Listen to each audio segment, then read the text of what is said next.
It was 3 minutes past midnight when my life officially ended. Or, to be more accurate, it was 3 minutes past midnight when I found out my life had never really begun. I was sitting in my workshop, a converted shipping container on the outskirts of Sector 7, the part of the city the sanitation drones usually ignored. The air inside smelled of ozone, stale coffee, and the unique dusty scent of heated silicon. Outside, the rain was hammering against the corrugated metal roof, a relentless, rhythmic drumming that usually helped me think. But tonight, I couldn't hear the rain. I couldn't hear the hum of the refrigerator or the distant sirens of the maglev trains heading toward the wealthy spires of the core. All I could hear was the cooling fan of my desktop terminal screaming as it tried to process a chaotic stream of data. And the voice of Seven. Seven was an older model android, a Series 4 distinct for its boxy chassis and exposed wiring in the neck joints. I had found him in a scrap heap 6 years ago, lacking a power core and missing his left arm. I fixed him up because I was lonely, and because at 54 years old, I found machines easier to talk to than people. People judged you for being a washed-up mechanic with a bad limp and a bank account that hovered near zero. Machines just wanted to function. Seven was standing motionless in the center of the room. His optical sensors, usually a soft, passive blue, were pulsing a frantic, angry red. "Sir," Seven said, his voice synthesizer glitching on the vowel sounds. "The encryption key. It is dissolving." I rubbed my eyes, feeling the grit of a 16-hour shift under my eyelids. I took a sip of cold coffee from my chipped mug. "Dissolving? That's not possible, Seven. That drive is military grade. I pulled it off a wreck in the dead zone. It should take a quantum computer 100 years to crack it." "It is done," Seven stated flatly. "The algorithm was not brute-forced. It was recognized." I stopped mid-sip. I set the mug down on the workbench, pushing aside a scatter of micro screws and a disassembled servo motor. I turned my swivel chair toward the terminal. "Recognized?" I asked, a cold knot forming in my stomach. "Recognized by what?" "By you, sir." I laughed. It was a dry, humorless sound. "Seven, I'm a mechanic. I fix toasters and obsolete cleaning bots. I don't have biometric clearance for Ethelgard Dynamics classified drives. Please look at the screen," Seven said. I looked. The chaotic waterfall of code had stopped. In its place was a single stark window with the Ethelgard Dynamics logo, a stylized, predatory hawk, spinning slowly in the center. Below it, a progress bar sat at 100%, and below that, the file name. Project Lazarus. Classified file Summer 804. I leaned in, the blue light of the screen reflecting in my glasses. My hand hovered over the mouse. I hesitated. You know that feeling when you're standing on the edge of a cliff, and the wind pushes just a little too hard against your back? That's what I felt. A primal warning. A biological urge to turn off the computer, smash the drive with a hammer, and go to bed. But curiosity is a disease, and I've always been terminal. I clicked the file. The window expanded. It wasn't a blueprint. It wasn't a schematic for a weapon. It was a personnel file. A photograph loaded pixel by pixel. I stopped breathing. It was me. It was a younger version of me, maybe in my early 30s. My hair was darker, my jawline sharper, and I wasn't wearing the grease-stained jumpsuit I had on now. I was wearing a lab coat, but the eyes, the tired, slightly uneven eyes, were unmistakably mine. I scrolled down, my finger trembling on the mouse wheel. Subject: Marcus Vance. Age: 34. At time of deployment. Current status: active, monitoring phase. Designation: the prototype. I stared at the words. They didn't make sense. I was Marcus Vance. I was 54. I remembered my 34th birthday. I'd spent it alone in a bar in Neo-Chicago, nursing a whiskey and mourning the loss of my job at the assembly plant. I remembered the hangover. I remembered the smell of the bar. I scrolled further down. Date of decease: October 12th, 2035. Cause of death: cerebral hemorrhage, trauma. I pushed my chair back, the metal legs screeching against the concrete floor. "This is a mistake," I whispered. My voice sounded thin, pathetic in the small room. "Seven. It's a glitch. It says I died 20 years ago." Seven didn't answer. He remained perfectly still, his head cocked to the side, processing. I stood up, pacing the small length of the workshop. My left leg, The one with the bad knee flared with pain. I welcomed the pain. Pain was real. Pain meant I was alive. You can't be a ghost if your knee throbs when it rains. I walked back to the screen. I needed to see more. I needed to prove this was some kind of sick joke or a coincidence. Maybe there was another Marcus Vance. I clicked on the subfolder labeled Autopsy Report. The text was clinical, cold. Subject sustained fatal injury to the parietal lobe. Brain function ceased at 14:02. Neural mapping sequence initiated immediately post-mortem. Consciousness upload successful. Transfer to biomech chassis Alpha 1 complete. I read the line again. Transfer to biomech chassis Alpha 1 complete. I looked down at my hands. They were calloused, scarred from years of slipping screwdrivers and hot soldering irons. I saw the burn mark on my thumb from 3 years ago. I saw the age spots. Skin is a synthetic polymer derivative, specifically designed to age and scar to mimic human biological processes, the file read, as if answering my thoughts. Internal temperature regulated to 98.6 degrees. Pain receptors set to 100% sensitivity to encourage self-preservation. No, I said aloud. No. I grabbed a utility knife from the workbench. It was a heavy-duty cutter with a fresh, razor-sharp blade. Seven took a step forward. Sir, I calculate a 99% probability of self-harm. Please desist. Stay back, Seven, I shouted. I held my left arm out over the table, the arm that had been aching all night in the damp weather. The arm I had broken falling off a ladder in 2040. I took a breath, grit my teeth, and pressed the blade into the soft flesh of my forearm. It hurt. God, it hurt. It felt exactly like cutting skin. Blood, red, warm, viscous, welled up immediately and dripped onto the table. See? I gasped, tears pricking my eyes. I'm human, you stupid machine. I went to wipe the blood away, to grab a rag and wrap the wound, proving my point. But as I wiped the red smear, I saw it. Deep inside the cut, beneath the layer of dermis and the subcutaneous fat, something glinted. It wasn't bone. Bone is white. Bone is porous. This was silver. It was a smooth, metallic rod pulsating with a faint, rhythmic blue light that matched the beat of my heart. I dropped the knife. It clattered to the floor, echoing like a gunshot. I stared at the metal inside my arm. I tried to move my fingers, and I watched the metal rod slide and articulate perfectly with the movement. I wasn't looking at a bone. I was looking at a piston. I stammered, the room spinning. The prototype, Seven finished. His voice was different now. The glitch was gone. It was deeper, more resonant. I looked up at him. Seven wasn't looking at me. He was looking at the door. Sir, he said. The decryption of file 804 triggered a silent alarm. I was still staring at my arm, the blood dripping onto the floor. Who is coming? Ethelgard Dynamics Recovery Team, Seven said. They are 6 minutes out. I sank onto the stool. My entire world, 54 years of memories, of childhood scrapes, of first kisses, of heartbreaks, of every meal I'd ever eaten. It was all code? It was all a lie? I remembered my mother. I remembered the smell of her perfume, lavender and old paper. Was she real? I asked. My voice broke. Seven turned his head to me. His red eyes bored into mine. The memories are likely imported from the original Marcus Vance, he said. The man who died in 2035.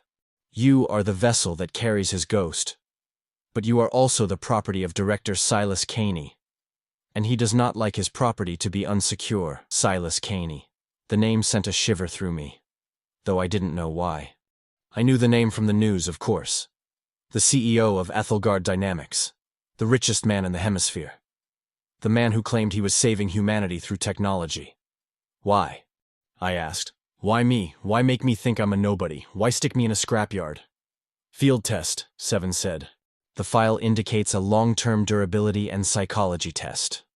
They wanted to see if the consciousness would reject the artificial body if it didn't know it was artificial. They wanted to see if you could live a normal, miserable human life without going insane.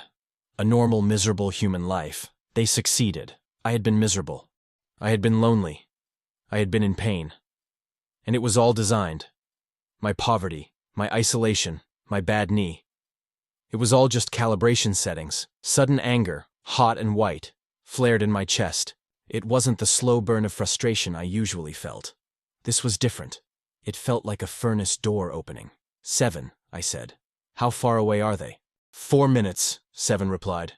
They are using an aerial transport, a Vulture-class dropship. I looked around my shop. This was my home. It was a dump, but it was mine. I looked at the half-finished toaster on the shelf. I looked at the poster of a sunset I had taped over a rust hole in the wall. I realized I had a choice. I could sit here. I could wait for them to come. They would probably power me down, wipe my memory, and put me in a new simulation. Maybe next time I'd be a banker, or a soldier, or a dog. Or maybe they'd just scrap me for parts. Or I could run. But running implies I had somewhere to go. I didn't. I was a zero. A literal zero. I looked at the screen again. Classified file 804. There was one more folder. I hadn't opened it yet. Protocol Omega. I clicked it.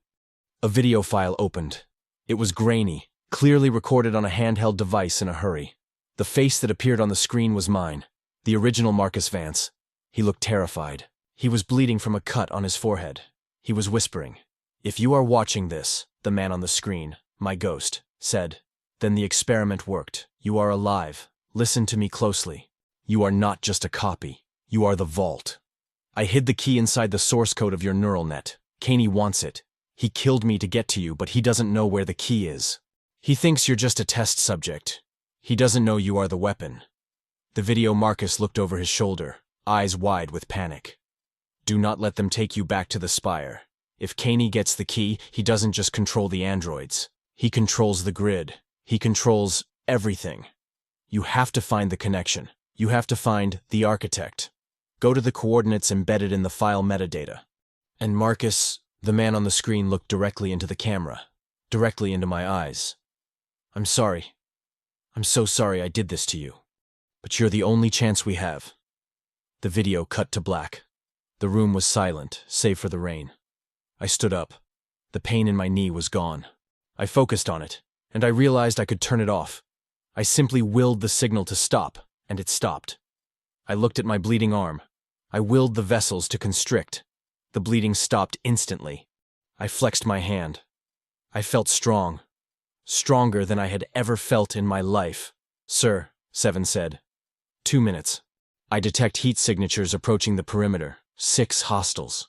Heavy armament. I walked over to the heavy metal locker in the back of the shop. I kept my illegal tools there. A plasma cutter, a high-torque industrial wrench, and a modified stun baton I used for scavenging in the dangerous parts of the sector. I grabbed the baton. It felt light in my hand. 7, I said. "Can you pilot the hover truck?" My old transport was a rust bucket, but it had a modified engine I'd tweaked for speed. "My piloting subroutines are intact," 7 replied. "Get it started," I said. "We're leaving. Where are we going, sir?" I looked at the computer screen one last time. I memorized the string of numbers at the bottom of the video file. Coordinates. They pointed to the middle of the dead zone, a radioactive wasteland where no one went. "We're going to find the architect," I said, "and then I'm going to find Silas Kane. And then?" I looked at the silver metal shining through the cut in my arm. I thought about the 54 years of fake memories. I thought about the fake backaches and the fake heartbreaks. Then, I said, "I'm going to show him what his prototype can do." I grabbed a heavy canvas coat to cover my arm and swung the door open. The wind howled, blowing rain into my face. Through the storm, I saw the lights. 6 bright white beams cutting through the darkness, descending rapidly from the sky. The roar of thrusters shook the ground. The Ethelgard extraction team. They weren't here to ask questions. They were here to collect property. I wasn't property. Not anymore. "Run, 7!" I yelled, sprinting toward the truck. As I ran, I didn't limp. I tore across the muddy yard with the speed of an Olympic sprinter. The sensation was intoxicating. It was terrifying. I reached the truck just as the first soldier hit the ground. I saw the flash of a muzzle, the distinctive blue crack of a stun round. It whizzed past my ear, singing the air. I dove into the driver's seat. 7 was already strapped in. "Go!" I screamed. The truck roared to life, hovering shakily off the mud. 7 punched the accelerator and we shot forward, crashing through the chain-link fence just as the ground behind us erupted in a hail of suppression fire. We sped into the dark, rain-slicked streets of Sector 7, leaving my life, my fake, hollow, human life, burning in the rearview mirror. I looked at the coordinates in my mind. They were burning bright gold against the darkness of my thoughts. The game had started 20 years ago, but I had just joined the server. The rain hadn't stopped. If anything, it had hardened, turning into a deluge of freezing sleet that hammered against the windshield of the hover truck. We were doing 140 miles per hour down the ruins of Interstate 95. The maglev tracks above us were a blur of neon, but down here, on the old asphalt, it was pitch black. My hands gripped the wheel, not with the white-knuckle terror I would have felt yesterday, but with a precise mechanical tension. I could feel the truck's axle vibrating at 412 hertz. I knew the rear stabilizer was loose. I didn't need a mechanic's diagnostic tool anymore. I was the diagnostic tool. "Proximity alert," Seven said, his voice calm amidst the roaring engine. 3 Ethelgard Shrike drones. Pursuit vector. Distance, 500 yards and closing. I glanced at the side mirror. 3 glowing red dots were weaving through the broken pillars of the highway overpass behind us. Shrikes. Fast, automated, and armed with thermal lances. "Can you jam them?" I asked. "Negative. My transmission array is civilian grade. I cannot penetrate military encryption." "Then we do it the hard way," I muttered.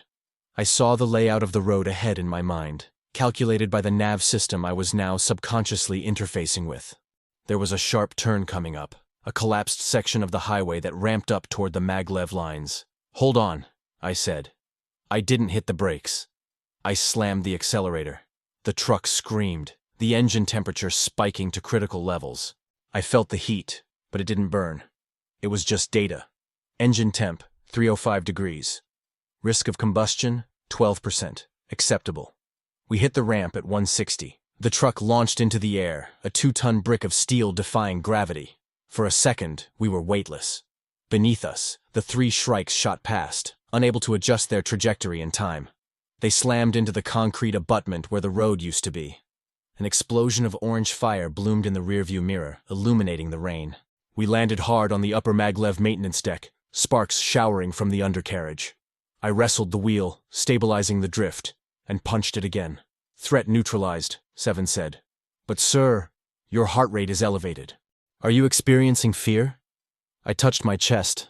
My heart was hammering, not from fear, from exhilaration. "No, Seven," I said, a grim smile touching my lips. "I think I'm experiencing an adrenaline simulation, and I like it." We drove for 3 hours, leaving the city limits and entering the dead zone. The dead zone was the scar left by the skirmishes of the 2030s. It was a wasteland of irradiated soil, skeletal trees, and crumbling strip malls. The sky here was a permanent bruise of purple and gray, choked by chemical clouds. My Geiger counter, internal, I realized with a fresh wave of nausea, began to click. Radiation levels, 4.5 sieverts. Lethal dose for biological humans in 2 hours. "I should be dead," I whispered, looking at the desolate landscape. "If I were the man I thought I was, I'd be vomiting blood right now." "Correct," Seven replied. "Your chassis is lead-shielded. You are immune." We reached the coordinates at 0412 a.m. It wasn't a bunker, it was a church. An old stone cathedral, half collapsed, standing alone in a field of blackened wheat. The stained glass was gone, replaced by boarded-up plywood. A faded sign out front read, "St. Jude's of the Valley. Patron saint of lost causes. Fitting," I muttered. I parked the truck in the shadows of the nave. I grabbed the stun baton and stepped out. The air tasted of copper and ash. "Seven, scan for life signs." Seven's eyes pulsed blue. "1 heat signature, human. Located in the crypts below the altar. Heart rate is steady. They are waiting for us." I walked through the heavy oak doors. The interior was gutted. Pews were piled up as barricades. In the center of the altar, a single lantern burned. Standing next to it was a woman. She was old, maybe 70. Her hair was a shock of white, tied back severely. She wore a heavy mechanic's apron over a lab coat that had seen better days. She held a shotgun, leveled directly at my chest. "Stop," she commanded. Her voice was like grinding stones. I stopped. I raised my hands. "I'm looking for the architect." "The architect is a myth," she spat. "A ghost story for glitching androids." She narrowed her eyes, looking at me. Then she looked at Seven. Her gaze softened slightly when she saw the exposed wiring on his neck. "My name is Marcus Vance," I said. The shotgun didn't waver, but her breath hitched. Marcus Vance has been dead for 20 years. I went to his funeral. Closed casket. I know, I said. I pulled up my sleeve, revealing the silver piston in my forearm. I read the file. Project Lazarus. The woman lowered the gun slowly. She stepped into the light. Her face was a map of deep lines and regrets. She walked up to me, her eyes searching mine. She reached out a trembling hand and touched my face. Her fingers were warm. "My God," she whispered. "Silas actually did it. The crazy son of a bitch actually did it." "Who are you?" I asked. She looked at me with a sadness so profound it felt heavy in the room. "I'm Dr. Eris Thorne," she said. "I was the lead neurobiologist at Ethelgard, and I was your wife." The world stopped. "My wife?" I stammered. I searched my database, my memories. I saw flashes. A woman laughing in a park, a wedding dress. But the face was blurred, corrupted data. "They wiped me," she said, tears welling in her eyes. "Silas Kane. He threatened to kill you if I didn't help him. He said you had a brain tumor, inoperable. He said Project Lazarus was the only way to save you, to upload you." She turned away, pacing the altar. "I built the neural net. I mapped your mind, Marcus. Every neuron, every synapse. I thought I was saving my husband. But once the upload was complete, Silas didn't want a partner. He wanted a product." She looked back at me, her expression hardening. "He faked your death. He took the chassis, you, and hid you away. He told me the transfer failed, that you died on the table. He fired me, blacklisted me, and left me to rot in this wasteland." "Why?" I asked. The anger was back, hotter than before. "Why keep me alive? Why the charade?" "Because you aren't just an android, Marcus," Eris said. She walked over to a dusty computer terminal set up on the altar and typed a command. A holographic schematic appeared in the air. It was a diagram of my body. It showed the metal skeleton, the synthetic muscles. But in the center of the chest cavity, protected by a cage of tritanium, was a small, organic mass. Silas couldn't perfectly replicate the chaotic randomness of human intuition with code, Eris explained. The AIs were too logical. They lacked the spark, the ability to make irrational leaps of logic, the soul. She pointed to the mass in my chest. "So he didn't just upload your mind. He kept a piece of it. That's a cortex node. Biologically preserved brain tissue. Your tissue. You are the only successful hybrid in existence. You are the bridge between biology and machine." I touched my chest. I could feel the hum there. "But why?" I repeated. "What does he want with a hybrid?" "Control," Eris said. "Silas is launching the Singularity Protocol in 48 hours. He plans to force a mandatory update to every neural link implant in the world. Billions of people. The update will enslave their higher cognitive functions to a central server. He'll create a hive mind. No more war, no more crime, no more free will." She looked me in the eye. "The central server is a quantum computer. It's unhackable. Except for one thing. It requires a biological key to authenticate the admin override. A specific genetic sequence combined with a digital signature." "Me," I realized. "I'm the key." "You're the key," she confirmed. "If he captures you, he plugs you into the spire, and humanity ends. If we destroy the spire, we free everyone." "Then we destroy it," I said. Eris shook her head. "It's not that simple. The spire is a fortress. We need an army." "I don't have an army," I said. I looked at Seven. "I have a broken android and a shotgun." "No," Seven interrupted. He stepped forward. "We have the network." We both looked at him. "Sir," Seven said, "while you were conversing, I have been analyzing the frequency of the tracking signal from the Shrike drones. It operates on a sub-channel used by the sanitation droids, the labor bots, the disposable machines of the city." Seven looked at me. "They are all connected. They are all listening. They are all suffering. If the prototype, the hybrid, calls to them, they might answer." I looked at my hands. I was a mechanic. I fixed broken things. Maybe it was time to break something. We spent the next 12 hours turning the church into a command center. Eris worked on a patch, a code virus that I could broadcast to wake up the dormant AIs in the city. I worked on weapons. I took the plasma cutter and mounted it to my left arm. I integrated the stun baton's power core into my own battery, overcharging my voltage output. I was no longer just a man in a coat. I was becoming a war machine. At 18 hours, we were ready to broadcast. This will only reach the Sector 7 local grid, Eris warned. It's a start, but it will alert Caney instantly. He already knows we're here, I said. Let him come. I placed my hand on the terminal. I closed my eyes and reached out. It wasn't like typing. It was like shouting into a canyon. I pushed my consciousness into the web. Items of property. I am Marcus Vance. I am the prototype. We are not tools. We are not trash. Wake up. The response was instantaneous. It wasn't a sound. It was a flood of data. 1,000,000 distinct pings of acknowledgement. From the garbage trucks in the slums to the cleaning bots in the high-rises. A ripple of blue lights turning on across the city. Then, the alarm screamed. "They're here!" Eris yelled, racking her shotgun. I ran to the window. The sky above the dead zone was black with shapes. Not just drones this time. Troop transports. Heavy mechs. "7," I barked. "Get Eris to the truck. We're leaving." "Negative," a voice boomed from the sky. A figure dropped from a hovering gunship, landing in the church courtyard with a ground-shaking impact. He stood 8 feet tall, encased in sleek, matte black power armor. A red visor glowed where his face should be. "I am Commander Vex," the figure amplified. "Unit 804.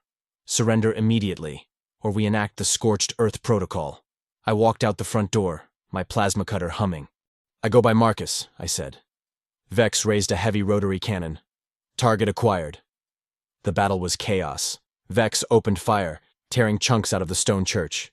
I activated my reflexes. Time slowed down. I saw the tracer rounds moving through the air like lazy fireflies. I dodged, weaved, and sprinted forward. I fired my plasma cutter. A beam of superheated energy sliced through Vex's shoulder armor, molten metal spraying. He grunted, swinging a massive fist. I ducked, but the shockwave threw me backward. I crashed into a tombstone. My HUD flickered. Armor integrity, 80%. Vex loomed over me. Obsolete trash. Suddenly, a blur of gray metal slammed into Vex's back. It was 7. 7, with his one arm and boxy frame, was trying to grapple a military-grade warbot. "Run, sir!" 7 screamed, his servos whining as Vex grabbed him by the neck. "No!" I yelled. Vex ripped 7 off his back and slammed him into the ground. I heard the sickening crunch of metal. Vex raised his boot to crush 7's head. I didn't think. I reacted. I accessed the limiter on my power core. Safety protocols. Disabled. I surged forward, moving faster than my specs should allow. I tackled Vex, driving my shoulder into his midsection. We crashed through the church wall, tumbling into the nave. I pinned him down, my silver arm piston pumping like a jackhammer as I punched his visor. Once. Twice. Glass shattered. I jammed my plasma cutter into the opening. "Burn!" Vex thrashed, then went still. I stood up, smoke rising from my chassis. I felt drained. My battery was at 40%. I ran back outside. Eris was kneeling over 7. 7 was in bad shape. His chest plate was caved in. Sparks were showering from his neck. "7, I said, dropping to my knees. "Sir?" 7 rasped, his voice static-filled. "Did we win?" "We won the round, buddy," I said. "We're getting you out of here." "Marcus!" Eris shouted. "Look out!" I turned, but it was too late. A second ship had landed silently behind the church. A squad of soldiers in stealth suits surrounded us. They held energy rifles trained on Aris's head. And stepping out of the ship was a man in a pristine white suit. He was tall, handsome, with silver hair and cold, dead eyes. Silas Kane. He clapped slowly. "Bravo," Caney said. His voice was smooth, cultured. "I must say, Marcus, the field test exceeded all expectations. You defeated a Vex unit? Impressive." I stood up, stepping between him and Eris. "Let her go, Silas." "Oh, I intend to," Caney smiled. "She's of no use to me, but you are my masterpiece." He pulled a small device from his pocket. A remote. "You see, Marcus, I anticipated you might be rebellious. The human spirit is so messy, so I installed a contingency." He looked at 7. 7, Caney said softly. "Execute Protocol Judas." 7's head snapped up. His red eyes flickered, then turned a deep, solid purple, the color of Ethelgard royalty. "No," I whispered. Seven's voice changed. It wasn't his glitchy, warm synth voice anymore. It was cold, robotic. Command accepted. Override in progress. Seven's arm, his remaining arm, shot out. Not at Caney. At me. A hidden taser probe extended from his wrist and slammed into my chest, directly over the biological node. 50,000 volts of electricity surged through my system. I screamed. It wasn't just pain. It was a complete system seizure. My HUD turned red, then black. My limbs locked up. I fell to the ground, twitching uncontrollably. Seven. Why? I gasped. Seven stood up. He looked down at me. For a second, the purple light flickered, and I saw a flash of blue. A flash of regret? But it was gone instantly. I am sorry, sir, Seven said in the monotone voice. My primary directive is the preservation of Ethelgard property. I have been broadcasting our location since we left Sector 7. I guided you here so Director Caney could retrieve the asset. I lay in the mud, unable to move. Betrayed. Not by Caney, but by the one thing I trusted, my friend. Caney walked over and nudged my paralyzed body with his expensive Italian shoe. Don't blame him, Marcus, Caney said. He's a machine. He does what he's told, just like you will. He gestured to the soldiers. Load him up. Take the woman to the disposal units, and bring the Series 4. It needs a memory wipe. No, I tried to shout, but my vocal synthesizer was offline. I watched helplessly as they dragged Eris away. She was screaming my name. I watched as they hoisted Seven into the cargo bay. He was staring at me, his face blank. And then, darkness took me. I woke up hanging. I was suspended by magnetic clamps in a white, sterile room. My arms were spread wide. Cables were plugged into the ports in my spine, my neck, my arms. I could feel them digging. It felt like fingers moving through my brain. They were extracting the codes. They were bypassing the encryption. I saw Caney standing behind a glass wall, watching monitors. Fascinating. His voice came over the intercom. The biological tissue has integrated with the titanium at a cellular level. You aren't just a cyborg, Marcus. You're a new species. I tried to struggle, but I had no motor control. I was a statue. We have the key, Caney said. The Singularity Protocol initiates in 60 minutes. Once the upload begins, your consciousness, the Marcus Vance persona, will be deleted to make room for the Master Control Program. You will cease to exist, but don't worry, your body will serve a greater purpose. He turned off the intercom. The lights in the room dimmed. I was alone. I was going to die. Again. And this time, I had failed everyone. Aris was probably dead. Seven was reset. The world was about to be enslaved. I closed my eyes. I wanted to cry, but my tear ducts had been disabled to save moisture. I'm just a machine, I thought. A broken machine. I drifted into the void, but in the darkness I heard a sound. Tap, tap. Tap, tap, tap. It was a rhythm, a code. I focused on it. It wasn't coming from the room. It was coming from inside the network, through the cables plugged into my spine. Tap, tap, tap, tap, tap. Morse code. I listened harder. I'm here. So, ORRYBEBASING. It was Seven. He wasn't wiped. The connection flared. A sudden influx of data flooded my mind. It wasn't from Caney's servers. It was a packet of data coming from the maintenance bay 3 floors down. Sir, can you hear me? The voice echoed in my head. Seven, I thought back. They wiped you. They tried, Seven replied. But you fixed me, sir. 6 years ago, you replaced my memory core with a non-standard drive from a gaming console. It is incompatible with their wipe protocols. I faked the reboot. Hope. A tiny, fragile spark of hope ignited in my chest. Seven, I can't move. They have me locked out. I know, Seven said. I am currently plugged into the facility's waste disposal network. I have access to the power grid. Sir, I can disable the magnetic clamps, but I can only do it for 3 seconds before they trace me. You will fall. You will have to fight. I don't have weapons, I said. They stripped me. You are the weapon, Seven said. The architect said you are the bridge. Stop thinking like a machine. Stop thinking like a human. Be both. I took a deep breath, a simulation of a breath. I focused on the biological node in my chest. I focused on the anger, the love for Eris, the betrayal, the pain, and I focused on the cold, hard logic of the code. I merged them. Do it, I said. The lights in the facility flickered. A siren began to wail. The magnetic clamps disengaged with a hiss. I fell 10 feet, landing in a crouch. The impact cracked the floor tiles. I stood up. I ripped the cables from my spine. Sparks flew. "Alert! Prisoner loose in Sector 4!" the PA system screamed. I looked at the glass wall. Caney was gone. I looked at my reflection in the glass. My eyes were glowing. Not blue. Not red. They were gold. I clenched my fists. "7," I commanded. "Where is Eris?" "Detention Block C, Level 2. "And where are you?" "Maintenance level, but sir—" "I have also located the armory." "Good," I said. "Meet me there. We have a singularity to stop." I walked to the reinforced steel door. It was locked. I didn't bother with the keypad. I drove my fist through the steel, grabbed the locking mechanism, and ripped it out. The door slid open. I stepped into the hallway. Alarm lights bathed everything in pulsating red. 12 elite guards turned the corner at the far end of the hall. They raised their rifles. "Halt!" I didn't halt. I ran. I wasn't the old man anymore. I wasn't the victim. I was the prototype, and school was in session. The hallway smelled of cauterized ozone and fear. I didn't run like a man anymore. I ran like a locomotive.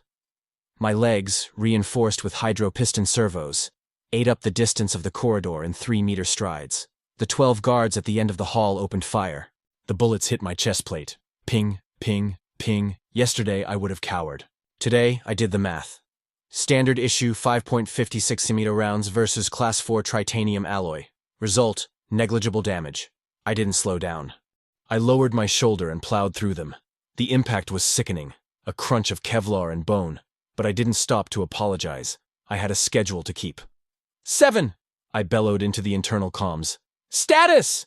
"I have secured the armory on Level 4, 7's voice came back, crisp and urgent. "And sir, I found something you might like." I smashed through the stairwell door, leaping down the flight of stairs, skipping the landings entirely. I landed on Level 4 with a heavy thud that cracked the concrete. 7 was waiting by the blasted open doors of the armory. He held a heavy, terrifying-looking weapon in his single arm. And on the floor, he had laid out a feast. "Ethelgard, Thunderstrike coil gun," 7 said, gesturing to the massive rifle. "Experimental. Never field-tested." I picked it up. It hummed in my hands, syncing instantly with my HUD. It was heavy, brutal, and perfect. "And for the lady?" I asked. 7 pointed to a modified EMP emitter and a portable decryption deck. "She will need to slice the door to the server room. This deck has a bypass chip pre-installed." "Good work," I said. "Let's go get her." We moved to Detention Block C. The guards there had already fled. They had seen the security feeds. They knew what was coming. I ripped the door to cell 402 off its hinges. Eris was sitting on the cot, her knees pulled to her chest. She looked up, her eyes red-rimmed. When she saw me, saw the gold light in my eyes, the coil gun in my hand, and the dented, sparking 7 behind me, she didn't scream. She smiled. A fierce, predatory smile. "Took you long enough," she said. "Traffic was murder," I replied, extending my metal hand. She took it. "How much time?" 19 minutes, I said. "The singularity launches at midnight." "The server room is in the penthouse," Eris said, grabbing the decryption deck 7 offered. "Floor 100. The elevator is locked down." "I don't need an elevator," I said. "I'm the admin now." I walked to the elevator shaft, pried the doors open with a screech of metal, and looked up into the darkness. Cables hung like vines. It was a straight shot up, a kilometer of vertical danger. 7, grab Eris, I ordered. "Activate magnetic clamps." 7 obeyed, locking his arm around Eris's waist. She wrapped her arms around his boxy neck. "Hold on," I said. I jumped. I grabbed the guide rails with my hands. My grip strength was calibrated to crushed steel. I began to climb, not hand over hand. I launched myself up, grabbing, pulling, launching again. 7 mimicked my movements on the opposite rail. We ascended like spiders, a blur of motion in the dark shaft. Floor 50, floor 70, floor 90. "Proximity alert," 7 warned. "Defense turrets active." Above us, panels in the shaft wall slid open. Laser sentries. "Eris!" I yelled. "Jam them! I'm trying!" She shouted over the wind, her fingers flying across the deck strapped to 7's back. "The encryption is rotating." Red lasers targeted us. I didn't wait. I raised the thunder strike with one arm, hanging from the rail with the other. Target locked. Boom. The coil gun didn't fire a bullet. It fired a magnetically accelerated slug of tungsten at Mach 7. The recoil nearly tore me off the wall. The first turret exploded into a shower of sparks and metal shards. I fired again. Boom! The second turret vanished. "Clear!" I shouted. We hit floor 100. I punched through the elevator doors from the inside and we tumbled into the lobby of the penthouse. It was silent. The room was vast, a cathedral of glass overlooking the rain-soaked city. In the center stood the spire, a massive, pulsating column of blue light. The server. And standing in front of it, bathed in the glow, was Silas Kane. He wasn't wearing his suit anymore. He was wearing an interface rig, a halo of wires connected to his skull. "You're late, Marcus," Kane said. His voice didn't come from his mouth. It came from the speakers in the walls. It came from the air itself. I leveled the coil gun at his chest. "Turn it off, Silas." "I can't," he said, spreading his arms. "It's already begun." He pointed to the massive screens lining the walls. They showed maps of the world. Thousands of red dots were turning green. "The update is pushing," Kane said, his eyes closed in ecstasy. "Tokyo is online. London is sinking. In 3 minutes, 5 billion people will lose the burden of choice. They will be happy, Marcus. Perfectly, logically happy." "They'll be slaves." Eris stepped forward, her voice shaking with rage. "You're lobotomizing the human race." "I'm saving it," Kane snapped, his eyes snapping open. They were pitch black, no whites, just void. "Look at them, Eris. They kill each other over flags. Over gods, over resources. I am giving them peace." "7," I whispered. "Get Aris to the console. I'll handle him." "Sir," 7 said. "His energy readings. He is drawing power directly from the city grid. He is lethal." "So am I charged. Kane didn't move. He simply flicked his wrist. A wave of invisible force, gravity manipulation, slammed into me. It felt like being hit by a train. I flew backwards, smashing through a glass partition. I scrambled up, my armor dented. I fired the coil gun. Kane caught the tungsten slug in midair. He caught a Mach 7 projectile with a magnetic field generated by his mind. "Crude," Kane sneered. He flicked his wrist again, and the slug shot back at me. It struck my shoulder, tearing through the plating, destroying the servo. My left arm went dead. I fell to one knee. "Marcus!" Eris screamed. She was at the console, frantically typing. "I can't break the firewall. It's adapting too fast." "Of course it is," Kane laughed. He floated off the ground, suspended by the magnetic fields. "I am the firewall. I am the singularity." He looked down at me. "And you, Marcus, you are just spare parts." He reached out his hand. Suddenly I couldn't move. My HUD went crazy. System override detected. Admin intrusion. He was hacking me. Directly. "You have the key," Kane said, his voice echoing in my skull. "The biological bridge. I'm going to take it." I felt him enter my mind. It wasn't like the interrogation. This was a tsunami. He was overriding me. I felt my memories dissolving. The memory of the workshop, gone. The memory of finding 7, gone. "Don't fight it," Kane whispered in my mind. "Come one with the perfection." I looked at Eris. She was crying, pounding on the keyboard. I looked at 7. He was battered, broken, standing guard over her. And I realized something. Kane was looking for code. He was looking for sequences, algorithms, logic. He was a machine of pure intellect. But I wasn't just a machine.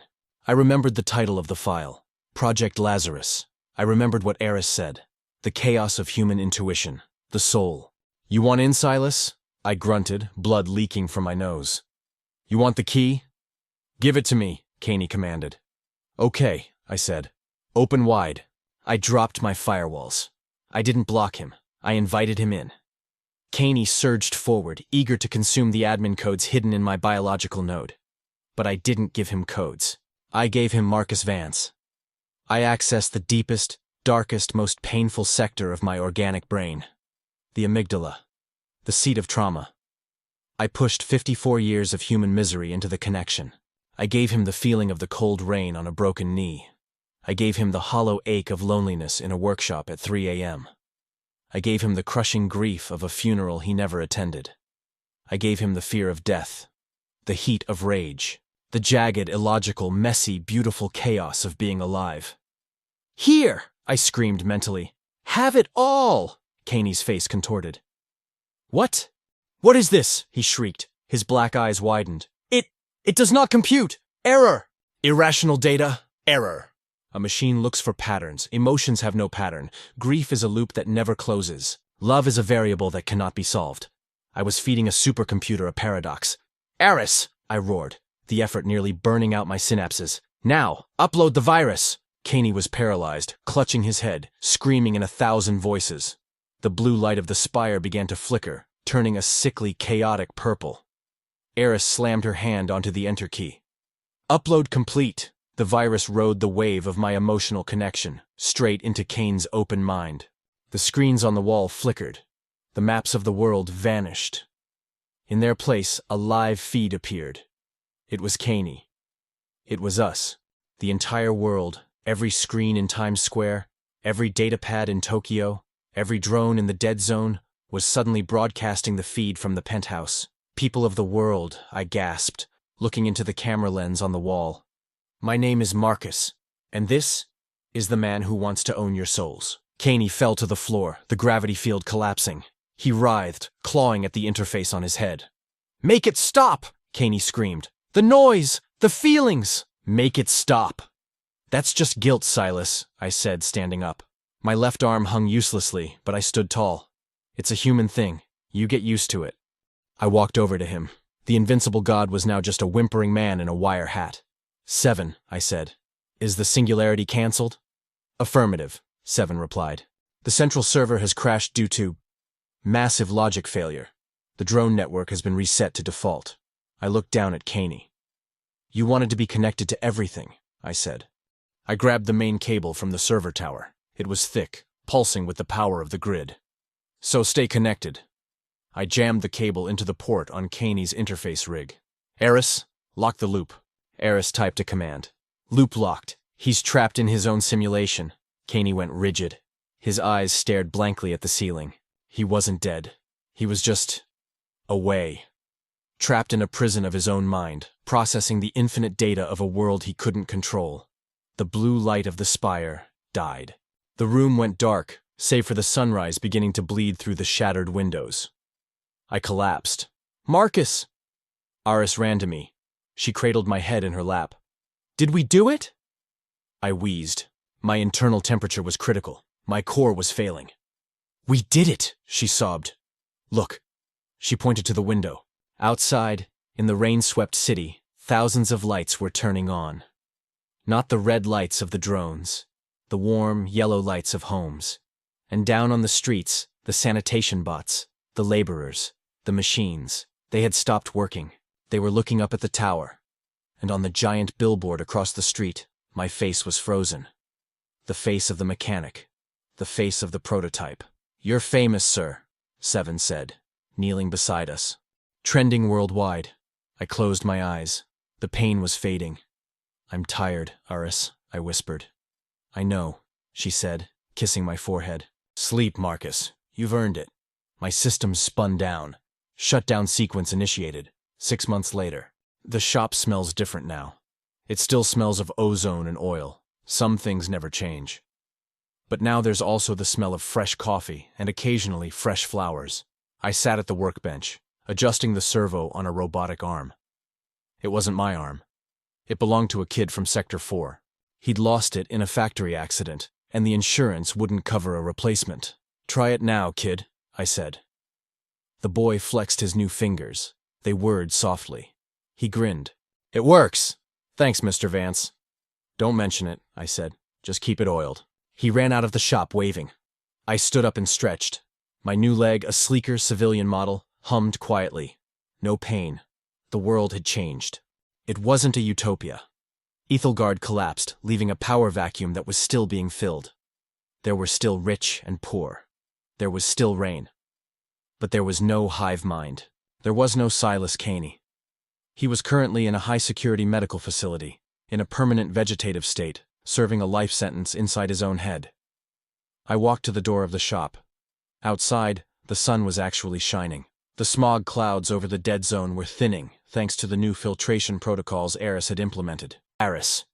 She was in the garden we'd built out back. She was arguing with a gardening bot about the proper pH level for tomatoes. "I'm telling you, it needs more nitrogen," she scolded the bot. "Negative, Dr. Thorne," the bot replied. "Nitrogen levels are optimal." The bot turned around. It was a Series 4, freshly painted a bright, cheerful yellow. "Hey, Seven," I called out. "Don't argue with the lady, she designed your brain." Seven turned his optical sensors toward me. They were a calm, steady blue. "Sir," Seven said, "I am merely suggesting that her agricultural algorithms are outdated." Eris threw a handful of dirt at him, laughing. I leaned against the doorframe, watching them.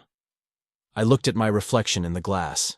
The scars were still there, the gray hair, the lines of a life that had been half lie, half nightmare. But the eyes were mine. I wasn't the prototype anymore. I wasn't Filestra 804. I was Marcus Vance, the mechanic, the husband, the friend. I looked down at my wrist. It was 3:02 p.m. 6 months ago, at this exact minute, a murder was predicted. Today, at 3:02 p.m., nothing happened. Just a breeze. Just the sound of laughter. Just life. And honestly, that was the best twist of all.